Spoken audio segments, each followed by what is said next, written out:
আসসালামু আলাইকুম। সংবাদে আপনাদের সবাইকে স্বাগত জানাচ্ছি। আমি ফিরোজ তোহা। শুরুতেই আরবে কেবলস সংবাদ শিরোনাম।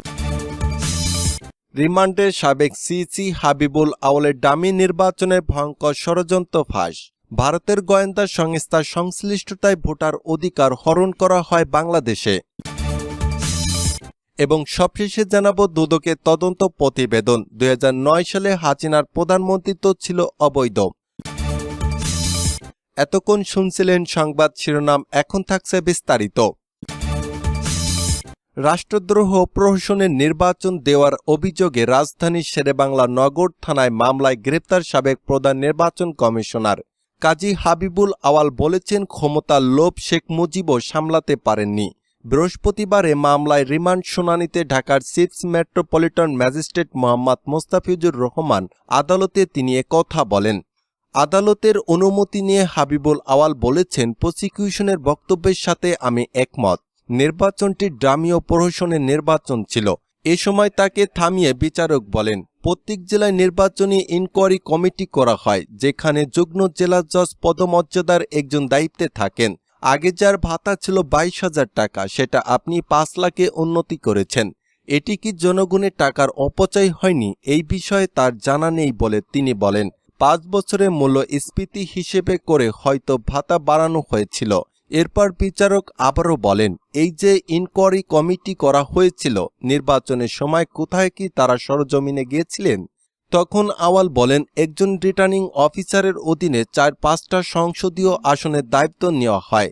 তাকে সহযোগিতা করতে আরও 4 থেকে 5 জন অ্যাসিস্ট্যান্ট রিটার্নিং অফিসার থাকেন। একটি নির্বাচন সুষ্ঠু করার জন্য 2 ভাগ দায়িত্ব কমিশনের, বাকি 98 ভাগ দায়িত্ব মাঠ পর্যায়ে কাজ করা অফিসারদের। নির্বাচনের আগে এমন অবস্থা জেনে আপনি পদত্যাগ করলেন না কেন? বিচারকের এমন প্রশ্নের জবাবে তিনি বলেন, এই অবস্থায় পদত্যাগ করা সম্ভব ছিল না। আমার এক বন্ধু আমাকে জিজ্ঞেস করেছিল পদত্যাগের কথা। আমি বলেছি, তুমি যদি আগে বলতে এমন ভয়ঙ্কর নির্বাচন হবে, তাহলে আমি দায়িত্বই নিতাম না। আওয়াল পূর্বের নির্বাচনের কথা তুলে ধরে বলেন, 72-এর সংবিধান প্রণয়নের 3 মাসের মাথায় অনুষ্ঠিত 73-এর নির্বাচনে আওয়ামী লীগ 293টি আসন পায়। সেই নির্বাচন সুষ্ঠু ছিল না। ক্ষমতার লোভ এমন যে শেখ মুজিবও সামলাতে পারেননি।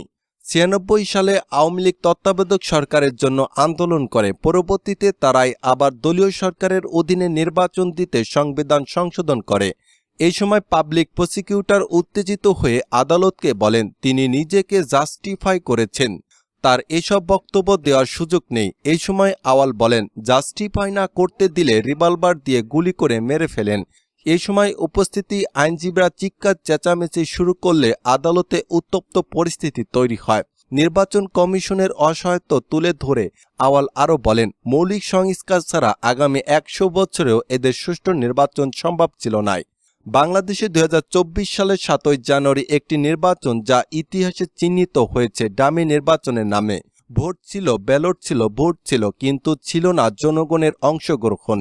এই নাটক সাজানোর কারিগর সাবেক নির্বাচন কমিশনার হাবিবুল আওয়াল।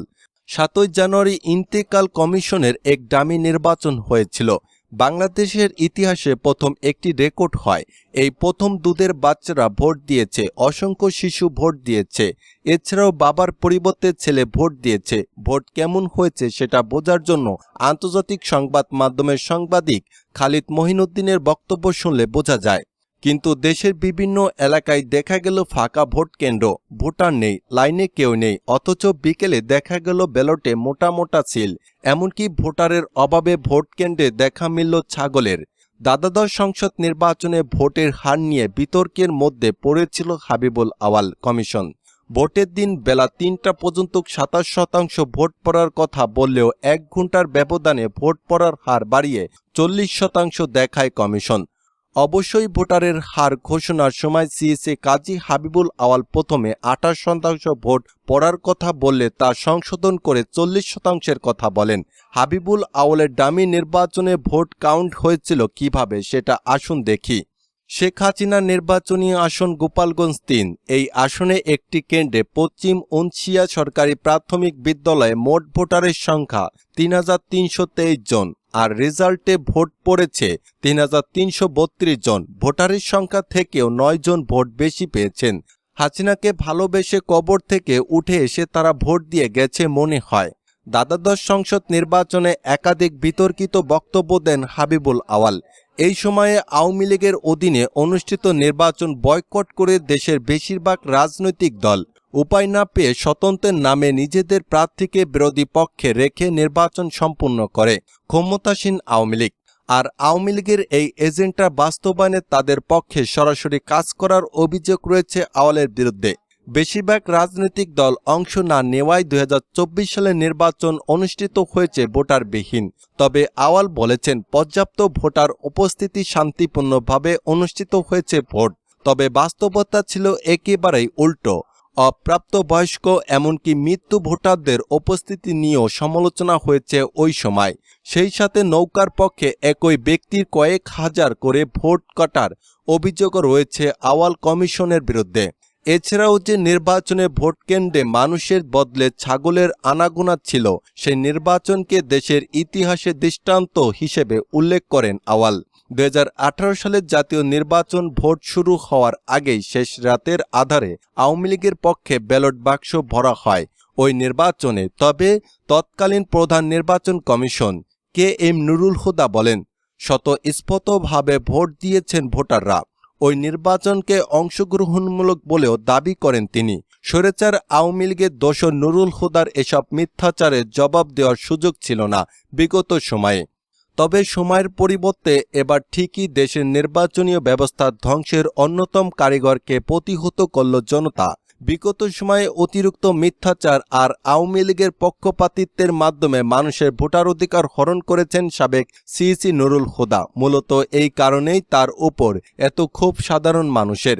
নুরুল হুদা এবং কাজী হাবিবুল আওয়ালের বাইরে বাংলাদেশের নির্বাচনীয় ব্যবস্থা ধ্বংসের আরেকজন কারিগর কাজী রকিবউদ্দিন আহমেদ। 2014 সালে জাতীয় নির্বাচনের সময় প্রধান নির্বাচন কমিশনার ছিলেন তিনি। ওই নির্বাচনে 153টি আসনে বিনা প্রতিদ্বন্দ্বিতায় নির্বাচিত হন আওয়ামী লীগের প্রার্থীরা। অথচ সিআইসি হিসেবে কোনো কার্যকর পদক্ষেপ নেননি কাজী রকিব। আওয়ামী লীগের টানা 3 মেয়াদে দেশের ক্ষমতায় বসানোর ক্ষমতার হাতিয়ার ছিলেন সাবেক 3 প্রধান নির্বাচন কমিশনার। বাংলাদেশের মানুষের জন আকাঙ্ক্ষা ভুলে গত 3টি জাতীয় নির্বাচন বাতিল করা তো দূরের কথা, আওয়ামী লীগের দালালিতে মশগুল ছিলেন সাবেক 3 সিআইসি। জাতীয় থেকে শুরু করে স্থানীয় পর্যায়ে নির্বাচনের ব্যবস্থা ধ্বংসের মূল কারিগর ছিলেন নুরুল হুদা। ছাত্র জনতার গণ অভ্যুত্থানের মাসখানেক পর মেয়াদের 2.5 বছরের মাথায় পদত্যাগ করে হাজী হাবিবুল আলম কমিশন। পদত্যাগ করে বের হওয়ার পর ইসি সচিবের সামনে উপস্থিত উৎসুক জনতা ধাওয়া দেন বিদায়ী নির্বাচন কমিশনারদের। 7 জানুয়ারি এই ভোট একটি চিত্রনাটক ছিল, যার পরিচালক সরকার, প্রযোজক নির্বাচন কমিশন। কিন্তু দর্শকহীন সিনেমা যেমন ব্যর্থ হয়, তেমনি এই ভোটও ব্যর্থ, কারণ মানুষ ছিল না। তো আপনি কি মনে করেন এই নির্বাচন কি সুষ্ঠু ছিল? কমেন্টে জানান আপনার মতামত। দুদকের তদন্ত প্রতিবেদন 2009 সালে হাসিনার প্রধানমন্ত্রিত্ব ছিল অবৈধ। আওয়ামী লীগ সভাপতি শেখ হাসিনা 2008 সালে নির্বাচনে মিথ্যা হলফনামায় দিয়ে সংসদ সদস্য হন। দাখিল করা সম্পদ বিবরণীতে তিনি সম্পদের তথ্য গোপন করে গণপ্রতিনিধিত্ব আদেশ 1972 সালের অনুযায়ী নির্বাচনের প্রার্থী হিসেবে তিনি অযোগ্য ছিলেন। তার সংসদ সদস্য পদ ছিল অবৈধ, প্রধানমন্ত্রী হিসেবে তার নিয়োগ ছিল অবৈধ এবং এই কারণে 2009 সালে তার নেতৃত্ব গঠিত সরকারটিও ছিল অবৈধ। দুর্নীতি দমন কমিশনের ব্যাপক তদন্তে চাঞ্চল্যকর এই তথ্য উদ্ঘাটিত হয়েছে। তদন্তে বের হয়েছে শেখ হাসিনার স্থাবর সম্পত্তি হিসেবে 21.91 একর জমির তথ্য গোপন করেছেন। 2,16,54,976 টাকা মূল্যের অবস্থার সম্পদ লুকিয়েছেন। এছাড়াও তিনি 1,93,20,000 টাকা দামের আমদানি করা মার্সিডিজ বেঞ্জ গাড়ির তথ্য গোপন করেছে। বেনামে গাড়িটি ক্রয় তিনি জালিয়াতি ও প্রতারণার আশ্রয় নিয়ে আইন লঙ্ঘন করেছেন। হলফনামায় মিথ্যা তথ্য দেওয়ার এমপিত্ব বাতিলের নজির রয়েছে। নবম জাতীয় সংসদ নির্বাচনে হলফনামায় তথ্য গোপন করলেও নির্বাচন কমিশন ওই সময় আমলে নেননি। পরে ওই নির্বাচনে টাঙ্গাইল 5 আসনে জাতীয় পার্টি প্রার্থী আবুল কাশেম বিজয়ী হন।